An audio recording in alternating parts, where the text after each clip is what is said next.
বছরের শুরু থেকেই শুরু হয়ে গেছে 29তম ঢাকা আন্তর্জাতিক বাণিজ্য মেলা। পূর্বাচলে মেলার আজ দ্বিতীয় দিন। সেই মেলায় খোঁজ রাখছেন সহকর্মী তাসফিয়া উখরোজ, তার সঙ্গে যুক্ত হব সরাসরি।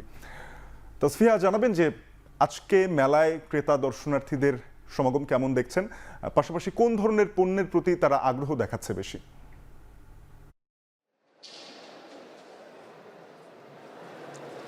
শাফিন, আপনি আসলে জানেন যে প্রতি বছরের মতো নানা রকম দেশি বিদেশি পণ্য নিয়ে এবছর আসলে ভারত, পাকিস্তান সহ মোট 7টি দেশের 11টি প্রতিষ্ঠান কিন্তু এই মেলায় অংশ নিয়েছে এবং মেলার দ্বিতীয় দিন চলছে আজ। আমরা বিক্রেতাদের সাথে কথা বলেছি।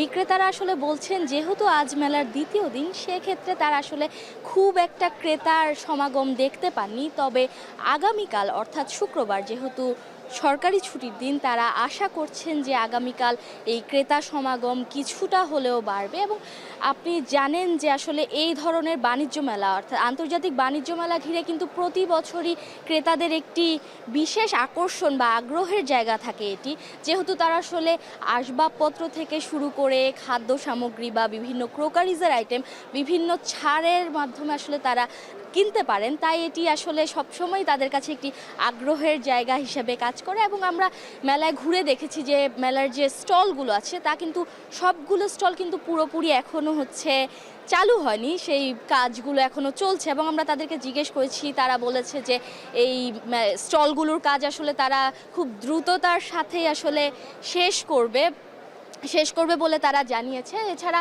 এই বছর মেলার বিশেষ আকর্ষণ হিসেবে আমরা দেখতে পেয়েছি যে জুলাই আগস্টে যারা নিহত হয়েছে তাদের সম্মানার্থে আসলে শহীদ আবু সাইদ চত্বর এবং মুগ্ধ চত্বর করা হয়েছে এবং দর্শনার্থীরা আসলে তার বেশ প্রশংসা করছেন এবং বিদেশি বিনিয়োগকারীরাও আসলে আশা প্রকাশ করছেন যে তারা এবছর মেলায় আসলে খুব ভালো বেচাকেনা করতে পারবে। শাফিন।